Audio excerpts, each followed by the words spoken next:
Fala galera, beleza? Meu nome é Daniel, esse aqui é o Anime Sem Censura mais uma vez. Eu não tô muito feliz hoje, porque infelizmente faleceu o jornalista Ricardo Boechat. Tem que fazer essa ressalva, porque eu gostava muito do trabalho dele. É triste, né? Ao mesmo tempo que tô aqui falando de anime, vamos falar de Dororo, né? Que foi um episódio maravilhoso, então é um conflito de sentimentos aqui. Que eu, no caso, eu estou sentindo. É muito difícil você falar de uma coisa que você gostou num dia merda desse. Muito bom que Dororo ainda salvou o dia, né? E Mob também, porque Mob é sempre sensacional. Mas é um dia merda. Então cancela 2019 e vamos falar agora de Dororo, né? Esse episódio 6 de Dororo ele teve muita coisa interessante, porque ele foi bem completo. Quando eu digo bem completo, eu digo foi um episódio que te deu todas as nuances, te deu todas as partes importantes para você chegar no final e você ter um impacto sentimental, cultural, né? Um impacto de fato real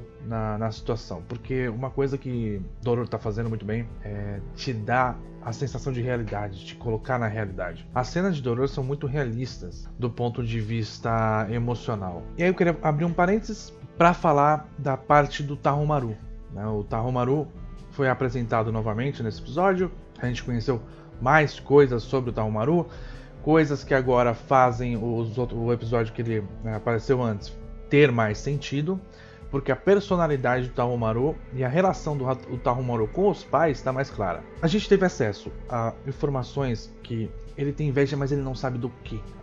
Ele percebe que ele não consegue o reconhecimento dos pais, porque os pais eles não estão necessariamente preocupados com o Tahomaru. A mãe ela tem uma preocupação de mãe, mas ele não percebe o reconhecimento dos pais. Ele percebe que os pais estão presos a um passado. Ele nota que os pais estão presos a um passado e esse passado é muito importante para que eles não consigam dar a atenção que ele acha que ele merece, né?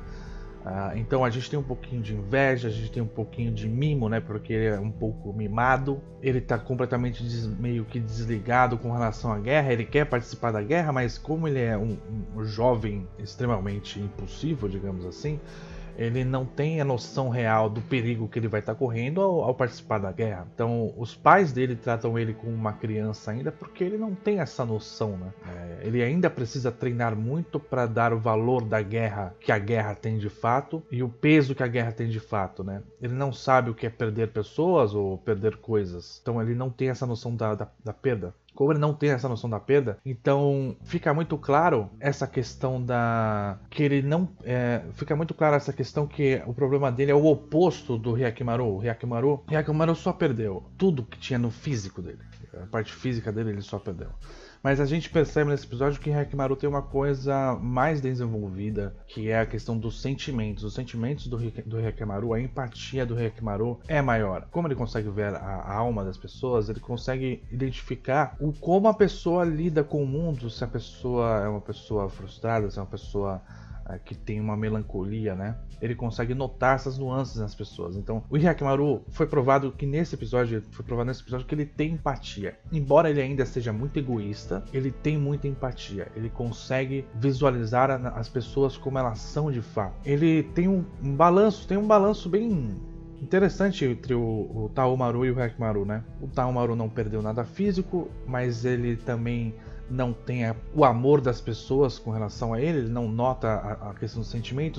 O sentimento para ele é uma coisa que ele não tem, ou que ele tem muito pouco. Então ele não tem tanto acesso assim aos sentimentos das pessoas. Quando o Hyakimaru nesse episódio já botou sentimento para tudo que é lugar, né? Ele já botou raiva, ele já botou dor, já colocou também amor, né? Só em um episódio ele já colocou tantos sentimentos que é completamente o oposto, do meu ponto de vista, do Tahomaru. Então, para mim, os dois são contrários até, digamos assim. Eu percebo que os dois têm uma contrariedade. Enquanto um tem muito sentimento e pouco físico, digamos assim, o outro tem muita coisa física, muita coisa material e pouco sentimento. É interessante o que eles estão fazendo com a personalidade dos dois irmãos e como a realidade afeta essa personalidade dos dois, né? Essa parte da Homaru também fica clara uma coisa, que é a seguinte: o Hyakimaru tá recuperando as partes dele, e a gente sabe que isso tem afeta o mundo diretamente. E o Taomaru olha para a plantação, ele olha para o mundo e fala que os pais dele estão escondendo alguma coisa. E aí a gente percebe o pai do Hyakimaru notando que as coisas estão estranhas, que ele está perdendo o poder com relação àquele ambiente que ele teve, que ele ganhou por vender o corpo do próprio filho, né? Cada vez mais a gente tem o Hyakimaru influenciando no mundo, não só ao redor dele, mas influenciando no mundo, a ponto de a gente ter pessoas realmente impactadas, as pessoas que foram impactadas positivamente pela venda do corpo dele para os demônios, né? As pessoas que fazem parte do reino do pai do Hyakimaru. Essas pessoas foram impactadas positivamente, agora elas vão ser impactadas negativamente porque o Hyakimaru está recuperando. A gente sabe que há um conflito muito grande nesse ambiente por causa da guerra, e a guerra é culpa do pai do Hyakimaru. Só que agora que o Hyakimaru está recuperando as coisas, o que acontece na sociedade? Há um desespero maior dos líderes para resolver a situação mais rápido, para que a gente tenha... Porque como ele está percebendo que ele está perdendo na questão de tudo que ele conquistou com o pacto, como ele está percebendo que ele está perdendo, então ele se sente pressionado e os conflitos vão aumentar, os conflitos da guerra eles vão ficar mais pesados, as pessoas vão suspeitar mais umas das outras, que foi acontecendo nesse episódio, e as ações vão ser mais imediatas e drásticas. Se não resolver agora, vai perder a guerra, porque o Hyakimaru vai ter recuperado as partes dele, tudo que o pai do Hyakimaru conquistou vendendo o corpo dele não vai fazer mais sentido, não vai mais acontecer, e por não acontecer mais ele vai perder a guerra. Então ele precisa resolver a questão da guerra agora. Se ele não resolver, ele tá ferrado. Então, essa parte do Taomaru deixou várias coisas claras. O impacto do Hyakimaru no mundo, o impacto na sociedade, o custo que ele tá causando não só nele, mas na sociedade como um todo, o contraponto que é o irmão dele, com relação ao que ele é e o que o irmão dele é. E a gente volta, e eu queria falar de outra coisa agora, que é o significado da voz nesse episódio. Peso que o anime conseguiu dar à voz nesse episódio. Antes de mais nada, uma coisa que aconteceu que eu não gostei nesse episódio, eu achei que poderia ter sido melhor se fosse de outra maneira, eu até comentei no outro vídeo, teve gente que comentou embaixo e essas pessoas estavam com razão.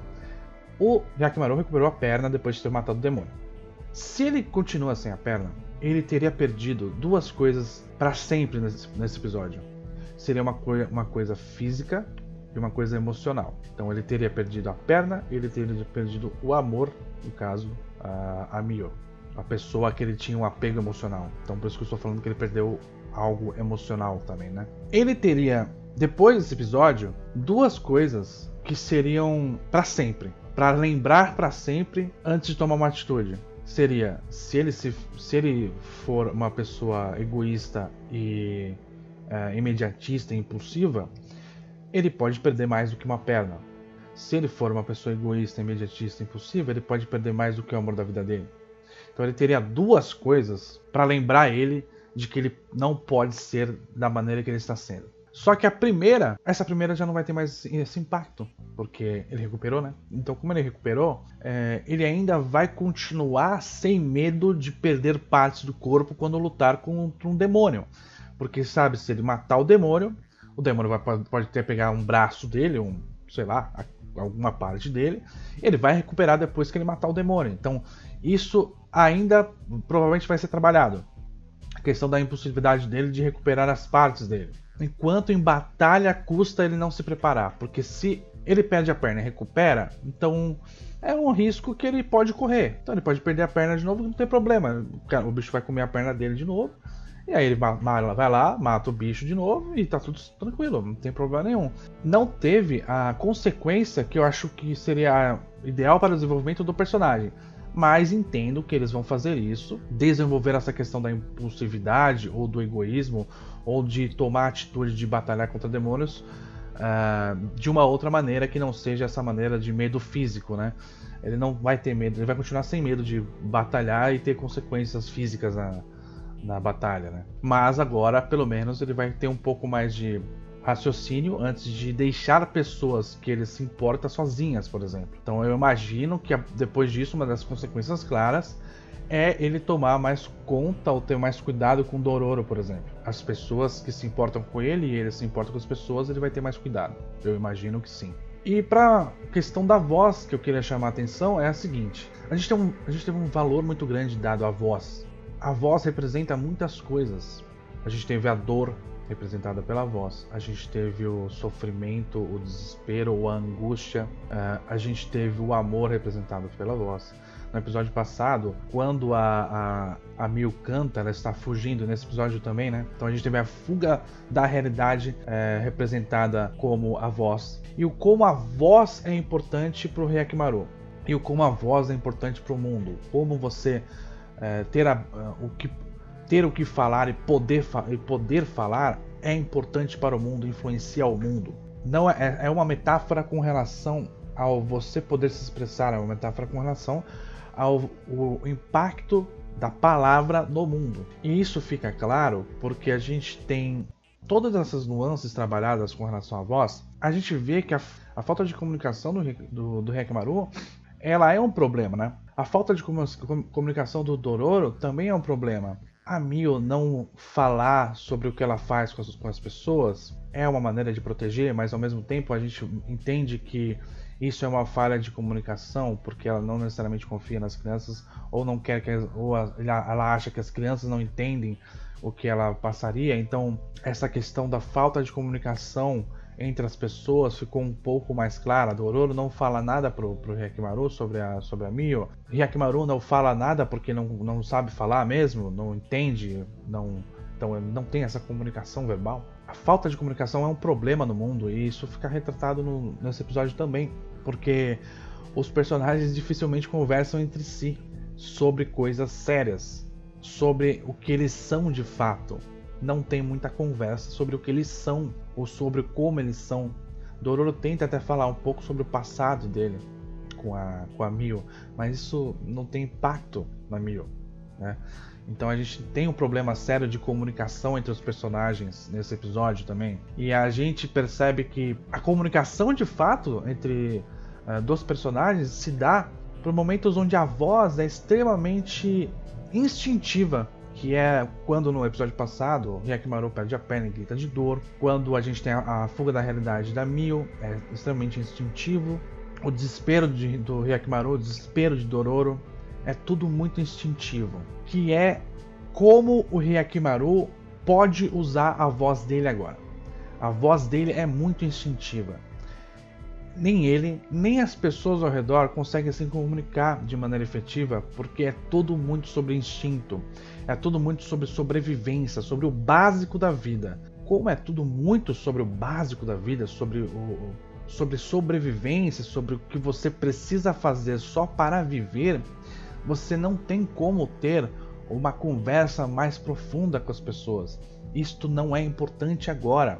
O importante é que eu preciso, no caso da Mio, vender meu corpo para conseguir dinheiro para alimentar essas crianças. Eu não tenho que ficar falando sobre questão moral da prostituição. Eu não tenho que ficar falando sobre a questão moral do Hyakkimaru recuperar as partes dele. Eu não tenho que falar sobre nada disso. É uma questão de sobrevivência. É o primeiro nível de sobrevivência. Então, a voz é retratada nesse episódio como um primeiro nível de sobrevivência, justamente porque os personagens estão nesse primeiro nível. A comunicação é fraca porque a gente está nesse primeiro nível. A gente só precisa falar coisas importantes. Eu não preciso dar detalhes da situação do planeta Terra para as pessoas. A gente só precisa falar o básico para poder sobreviver. Passando essa questão da voz, a gente tem a questão da cena final, que ocorre por causa que havia... Como o conflito está cada vez mais acirrado, né, entre os governos ali, havia a suspeita de haver um espião. E percebe que a Mio está lá, trabalhando para os dois lados. Então, a lógica é que ela é espiã, porque se ela está trabalhando para os dois lados, ela é espiã. Mas assim, o aspecto mais importante desse episódio é que, novamente, Hyakkimaru perde alguma coisa devido ao fato dele recuperar partes do corpo. Ele entra em desespero no final porque é irrecuperável. Ele nota que aquilo que estava vivo e que tinha sentimentos e que ele teve empatia, que ele passou a mão no rosto, que ele viu a alma, aquilo vai deixar de existir. Aquilo deixou de existir. E aquilo era muito importante para ele. Ele nunca mais vai ouvir a voz da Mio. Se no episódio em que ele recuperou a audição, ele ouviu o choro de uma pessoa, agora que ele recuperou a voz, a primeira coisa que ele tinha ouvido era a própria voz de desespero. E nesse episódio ele ouviu a voz do Dororo de desespero. E aí ele entrou em desespero também.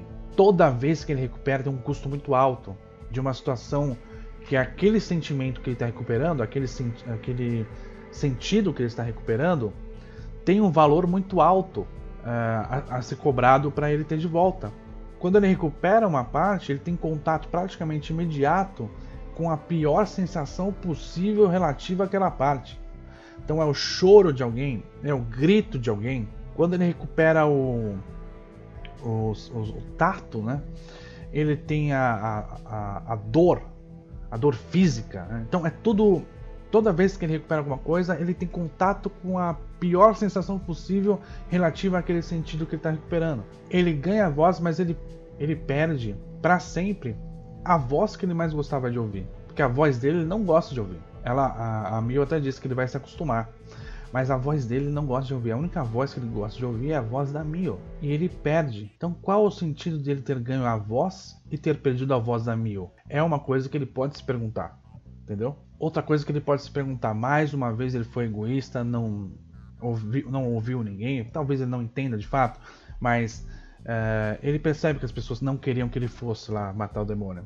Ele foi lá e ele perdeu coisas relativas a isso. Ele pode pensar sobre isso, ele pode pensar que as atitudes dele, as atitudes impulsivas dele, podem fazer ele perder coisas. E aí, na questão do desespero, ele volta e entra em frenesi, sai matando todo mundo, deceba a cabeça de geral. E no último cara, onde talvez fosse a transformação total do Hyakkimaru em um demônio, digamos assim, Dororo se joga e abraça ele e fala para. E mostra a bolsinha de sementes, eu acho, pro Hyakkimaru e fala: a Mio conquistou o objetivo dela. Olha isso aqui. E Hyakkimaru para de atacar, entende a situação. Tem certeza que esse cara tem empatia. Empatia é uma coisa que ele tem. Então, apesar de o Dororo conseguiu mostrar pro Hyakkimaru que apesar da Mio ter perdido tudo agora, porque afinal ela morreu, e ela ter doado todo o corpo dela, doado tudo para todo mundo no final acabar morrendo, ela conseguiu um dos objetivos dela, que era recuperar algo dos samurais, que os samurais tinham tirado da era das crianças, né? Então ela recuperou algo. E a mensagem que fica no final desse episódio, que é quando Dororo entrega a bolsinha pro Hyakkimaru, é basicamente o seguinte: Hyakkimaru, agora você é responsável pelo sonho da Mio. Você vai pegar essas sementinhas, você vai transformar o mundo. E a cena final, que é quando eles estão andando na floresta, e aí de repente muda para os arrozais, né? É justamente para mostrar que eles estão seguindo em frente com o objetivo de mudar o mundo ao redor para transformar naquilo que a Mio gostaria que fosse, entendeu? Então agora o Hyakkimaru não tem só um motivo para seguir em frente. Ele não tem só um motivo de recuperar o próprio corpo. Agora o Hyakkimaru tem o seu próprio objetivo e tem o objetivo da Mio de mudar o mundo. Foi um episódio sensacional, acho que o melhor de Dororo até agora. A mudança e os impactos, eu quero ver as consequências disso, né? Eu quero ver as consequências de todo esse simbolismo desse episódio. Vamos ver o que vai acontecer. E é isso, galera. Espero que vocês tenham gostado. Deixa seu like, se inscreve no canal, aperta o sininho. Eu sempre deixo aqui embaixo, sempre reforçando, né? Eu sempre deixo aqui embaixo os links para tudo que tem relativo a Dororo na Amazon. Então, no caso, são os mangás de Dororo. Se você quiser comprar, você vai me ajudar, porque eu ganho uma porcentagemzinha bem pequenininha por cada mangá vendido. Então, se você puder comprar, eu agradeço. Ninguém comprou nada até agora, mas estamos aí, né, tentando. Vai que alguém compra um dia. Meu Twitter também tá aqui embaixo, me segue lá no Twitter. E é isso, galera. Muito obrigado, viu? Valeu, falou!